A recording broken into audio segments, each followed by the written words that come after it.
पूर्व केंद्रीय मंत्री सह भाजपा नेता आरसीपी सिंह ने बुधवार को प्रेस कॉन्फ्रेंस कर कहा, मुख्यमंत्री जी का दोनों सदनों में जो बयान आया पब्लिक डिसेंसी में, उसे उन्होंने तार तार कर दिया है। उनका बयान बिल्कुल अभद्र, अश्लील, अशिष्ट और अमर्यादित भाषा है। उनका इस तरह का बयान इस बात की पुष्टि करता है कि नीतीश बाबू शारीरिक रूप से एवं मानसिक रूप से स्वस्थ नहीं रह गए हैं। विगत एक सप्ताह में मुख्यमंत्री जी का रूटीन देख लीजिए। सुबह 9 बजे से उठकर वह कहां और किन लोगों से मिल रहे हैं। क्या यही रूटीन था उनका? अब उनके लिए मुख्यमंत्री के पद पर बने रहना एक मिनट के लिए भी ना उनके लिए उचित है, ना बिहार के लिए उचित है।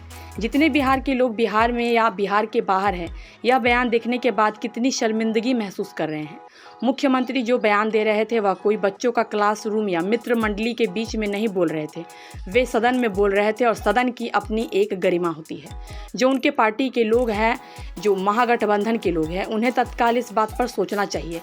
जो सदन सुबह 11 बजे से शुरू होने वाला है, उससे पहले मुख्यमंत्री को अपना इस्तीफा दे देना चाहिए और उन्होंने जो वक्तव्य दिया है उन्हें इस बात के लिए माफ़ी मांगनी चाहिए। वहीं तेजस्वी के द्वारा मुख्यमंत्री के बयान के समर्थन देने पर आरपीसी ने कहा कि अगर तेजस्वी जी को लगता है कि उन्होंने बढ़िया बयान दिया है तो मुख्यमंत्री जी को घर पर बुलाए और अपने माता पिता के समक्ष उनसे इस प्रकार के जितने भी प्रकार के सेक्स एजुकेशन की बातें हैं मुख्यमंत्री जी से बुलवाएं।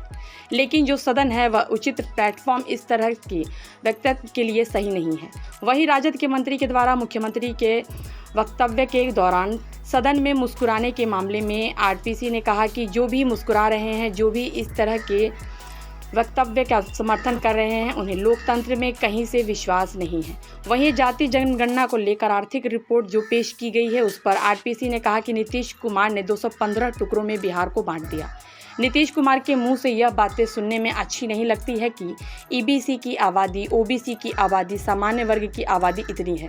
नीतीश कुमार पहले जमात के बात करते थे, देश की बात करते थे और आज आप पूरे बिहार का विभाजन कर चुके हैं। है ना, तो सदन में इस प्रकार का बयान कहीं से उचित नहीं। और अगर तेजस्वी जी को लगता है तो मुख्यमंत्री जी उनके वरीय नेता हैं, उनको अपने घर पर बुलाएं, अपने पिताजी, अपने माताजी के सामने इस प्रकार की जितने भी तरह की सेक्स एजुकेशन की वो बात करते हैं तेजस्वी जी, वो लें, वो ग्रहण करें। लेकिन ये जो है ना, ये सदन जो है, ये कोई उचित फोरम इस प्रकार के व्यक्तित्व के लिए नहीं है। और मैं तो स्पष्ट कर रहा हूँ ना, ये दर्शाता है कि नीतीश बाबू कहीं से भी शारीरिक रूप से और मानसिक रूप से स्वस्थ नहीं है। उनकी मानसिक रुग्णता का यह परिचायक है। और एक मानसिक रूप से रुग्ण व्यक्ति क्या प्रदेश को की सेवा कर पाएगा? कई महिला हो, देखिए सिर्फ लेडी की बात नहीं है। और चंद्रशेखर प्रसाद मुस्कुरा रहे हैं। देखिए ये लेडी की सिर्फ बात नहीं है। और जो भी अगर मुस्कुरा रहे हैं और जो भी इस तरह के वक्तव्य को जो अगर डिफेंड करते हैं ना, इसका मतलब है कि उनको लोकतंत्र में कहीं से विश्वास है। लोकतंत्र में क्या होता है? लोकलाज। लोकलाज की एक बात होती है, जो भाषा का उच्चारण आप करते हैं, तब तो गाली गलौज को भी आप मान्यता दे दीजिए। आप प्राइवेट में गाली गलौज करते हैं, उसमें गाली गलौज करते हैं, लेकिन ये पब्लिक फोरम है। हम तो बता रहे हैं कि नीतीश बाबू अपने मित्र मंडली में और उप मुख्यमंत्री उनको घर में बुला करके जितना उनसे इस प्रकार की चीज़ें सुनना हो सुने, लेकिन कृपया करके जो हमारा विधानमंडल के सदन है उसकी मर्यादा, उसकी गरिमा को तो बनाए रखें। कल जो रिपोर्ट आया उसमें यादव बताया गया है, तो यही मैं बता रहा हूँ। आप सोचिए मुझे कितनी पीड़ा हो रही है। जिस व्यक्ति के साथ में 25 से 26 वर्षों तक रहा, और आप लोग तो इसका तो है, जब तक मैं था, मैं बोलता नहीं हूँ, मैं अहंकारी वाली बात नहीं कर रहा हूँ, लेकिन हम लोग उनके साथ लगे हुए थे। नीतीश बाबू का इस प्रकार का वक्तव्य कभी आपने सुना था?